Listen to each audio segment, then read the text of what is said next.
Good morning, everyone, and happy Saturday. My name is Callie, and this is another weekend of Clarinets, Cats, and Coffee.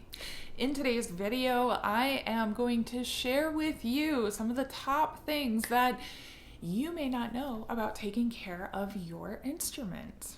This is partially inspired by me being nosy and looking at instrument cases of my students, and then some mistakes that I've made over the years as well. So I hope this helps you take better care of your instrument and increase the life expectancy of your reeds and mouthpiece and clarinet as well. So before we get started, I want to say thank you to my channel members and my channel patrons. Your support really means a lot. It's been such a pleasure getting to know you guys over the past couple of years.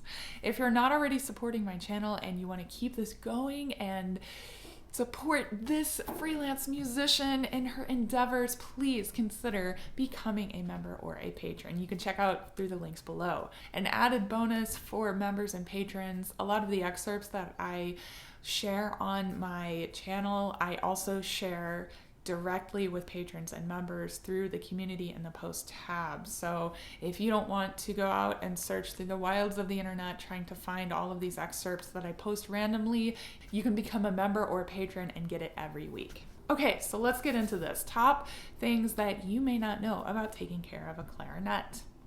Number one, my repair technician told me not to have him work on my new clarinet for the first 6 months. And the reason for that is the wood changes over time. It will shrink, it will expand, it's trying to figure itself out while you're breaking it in. And so getting it worked on, getting all new pads and overhaul everything on a brand new instrument is a bad idea, especially during the winter months, okay? So I don't know if you guys know this, but I just bought an A clarinet recently and I talked to him about it, and I will not be bringing it to him until June. So it's a good thing Yamaha makes really excellent instruments with really excellent pads and spring tension. Otherwise, I would be in a lot of trouble. The next thing is you should, when you get a new instrument, a wooden clarinet, you want to make sure that you play on it for 30 minutes every day for the first 2 weeks. And try not to skip a day, and don't let yourself play more than that. So you're just trying to get the wood to figure itself out and be used to, being blown hot air into and everything. So make sure that whenever you get a new instrument, you follow a slow break-in process. Okay, the next thing is partially inspired by some of my students. Don't store your mouthpiece loosely in the case. I would recommend protecting your mouthpiece with a little sleeve, or Van Doren gives you that special that special plastic to prevent tarnishing. So I would recommend after you clean out your mouthpiece, wrap it in a little sleeve and then put your ligature on and then put your cap on. So this will protect the mouthpiece from getting scratched by your ligature or getting dented by your mouthpiece cap or any other random blow or nick or whatever. This also brings me to my next point. Don't pull your swab through every time you're done playing your mouthpiece. Yes, you have to clean out your clarinet. That's gross. It's also gross not to clean out your mouthpiece. But what I do, because I want my mouthpiece to last as long as possible before it, gets blown out or whatever. So I will kind of tap the mouthpiece to get all the spit and everything out. I'll blow inside it, and then I will set it down in the case and kind of let it air dry while I swab out and clean all of the little nooks and crannies of my clarinet. And so by the time I'm done with that, the mouthpiece should be mostly dry. And at that point, I use my swab to just kind of gently dab any excess moisture. But I'm not pulling this whole swab through. It can scratch the inside of your mouthpiece. It can slowly wear away at the hard rubber. So just be careful. Also, never put your mouthpiece away wet with spit, because your saliva will also break down the hard rubber. So you do need to make sure you clean it out, you get the moisture out, but use a very, very gentle touch with a very, very soft microfiber cloth to clean it out. This is something that you may not know, and I don't know if I completely agree with it, but I'm going to throw this in here anyway. How you swab your clarinet matters. So there are two schools of thought, and I'm going to let you guys decide because I've done both, and I don't really see a huge difference. But one is swabbing your clarinet out from top to bottom. So the argument for that is you want to polish the bore of the inside of the clarinet, going straight down, to help minimize the potential collection of moisture inside the tone holes. We've all been there, our C sharp key, our E flat key, our A key, like we'll get that gurgle and like spit will start coming out or condensation. So one argument for top down swabbing is to minimize that. The other side of the coin is to swab from the bell all the way to the top. So one argument for that is your swab is less likely to get stuck that way. The second argument is you don't want to just spread all of your spit and condensation from the top of the instrument all the way down through the instrument. So if you go bell to the top, you're more likely to collect more of the moisture that is in the instrument and keep it contained to the top part of the instrument. So it makes it a little bit easier to clean out and supposedly will minimize cracking. So I don't know. I've done both. I don't really know if there's a huge difference, but how you swab matters. And so those are the arguments for both. So you can decide what your priorities are and decide which one you want to do. The next thing you may not know is that the pads of your instrument, what kind of pads you have, makes a difference in your sound. It makes a difference in projection. It makes a difference in resonance. It makes a difference in just general overall sound and how it feels to you when you play. It could even make a difference in resistance and how you feel the resistance factor is of your instrument. Okay, so all of that in consideration, you also do want to think about the longevity of the pads as well. So some pads out there will last like a very long time. A lot of synthetic pads do, whereas pads using natural fibers will break down more easily and you'll need them replaced more easily. So I'm not going to go into all the details of like pads and stuff because I haven't really explored that very much on my own. But I do know that I really like synthetic pads. I like Omni pads. They're pretty soft. They feel good whenever I play them. They're not too noisy. They're really great for like recording because they're not like all plunky and loud. But they do change how the instrument feels blowing through the instrument.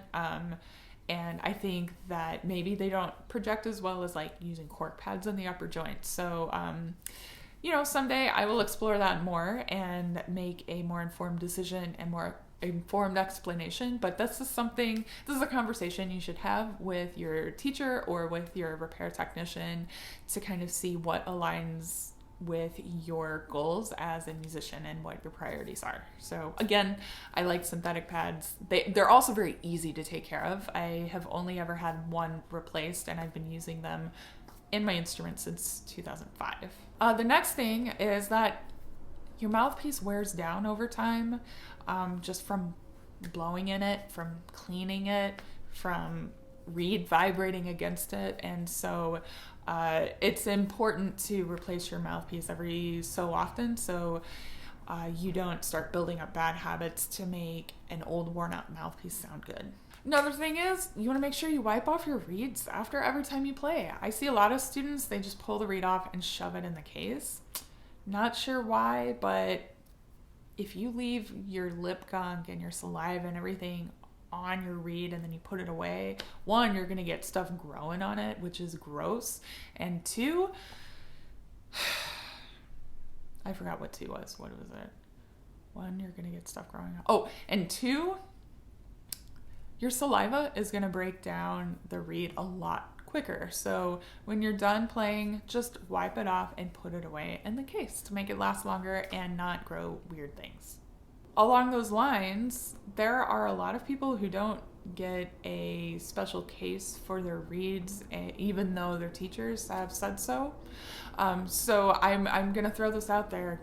Get a good case for your reeds. You want something that aerates them and allows them to breathe, but you also want something that will protect the tip of the reed, keep them humidified, and keep them from jostling around and the tip breaking and things like that. So I really like the reed vitalizer that D'Addario makes, but there are many others out there that will do similar things and keep your reeds equally safe. Now, if you have to use the case that your reed came with, like the Van Doren cases, I'm going to show you how to put it away, because there's so many people who don't know how to put it away without breaking their reed. I'll be right back. All right, so if you must use this case for whatever reason, that's your decision, but there's a right way and a wrong way to do this, okay? So you take your case and you look at this, see how there's a flat side, flat shiny side, and then there's like a, I don't know, kind of curved side right here. Yeah, so you want the flat side of your reed to go against the flat side of the case. You also want the tip of the reed to be on this upper, larger portion of the case. I've seen so many kids jam their reeds like this and backwards the wrong way. And like, if you just think about how this case is made, like these little grooves, like you don't want to have like little like groovy lines in your reed. That's gonna make your reed vibrate strangely, okay? So you know, make sure you put it back the way it's supposed to be. Also, I recommend like the bark, this part of the reed, put in first, okay? You slide in that part because you want to protect the top part of the reed, right? The tip of the reed, that's where all your sound comes from. And then you just put it in like that. I have never, ever had a reed break putting it back like this. There you go. One thing you did not know, it matters how you put the reed away.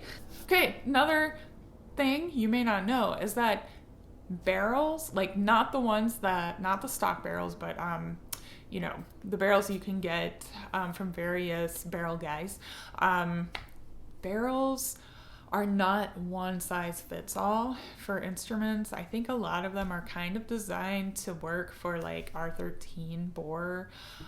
So if you play on something that's not a buffet or not an R13, you may have to try out a lot of different barrels and a lot of different manufacturers' barrels if you really want to find one that is different than your stock barrel. And the reason for that is that the bore is slightly different with different manufacturers and different models within the same manufacturer. And so if you hear somebody playing on a barrel that you really like, don't expect it to work well for you, because you may have a different instrument, you may have a different mouthpiece, you may play very differently than they do as well. So make sure you get a good return policy when you're testing out equipment like that. Another fun fact, tarnished ligatures. I don't know, some of you may argue with me about this, and that's fine, whatever, but tarnished ligatures definitely have a different response and change the sound. They have a different sound than ligatures that are not tarnished. So I recommend keep your ligatures nice and clean and untarnished. So you can use this is silver. This is supposed to be silver. And I just bought some silver polishing cloths, and I just hang out while I'm watching TV, and I just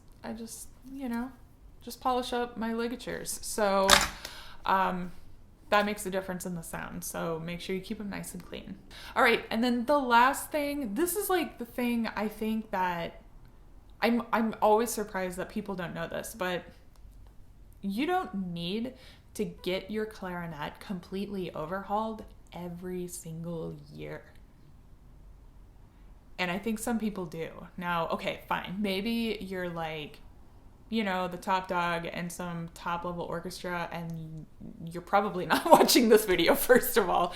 But maybe you just swear by having your instruments worked on, every year. Okay, that's fine. But if you have a good repair technician and you bring it back to them every year, if it needs the work done, they will tell you what work needs to be done. But other than that, if you take good care of your instrument, you swab it out, you keep the pads clean, you check out the tone holes. The only thing your repair technician is going to have to do on a regular basis, like once or twice a year, is make sure the spring tension is still good, replace any pads or corks or whatever that need to be replaced, condition the wood and the bore, check to make sure that there are no loose posts and wobbly keys, things like that. So that's called getting your instrument serviced. That's not a complete overhaul. So an overhaul is when they take everything off, they take the pads off, and they take the cork and everything, and they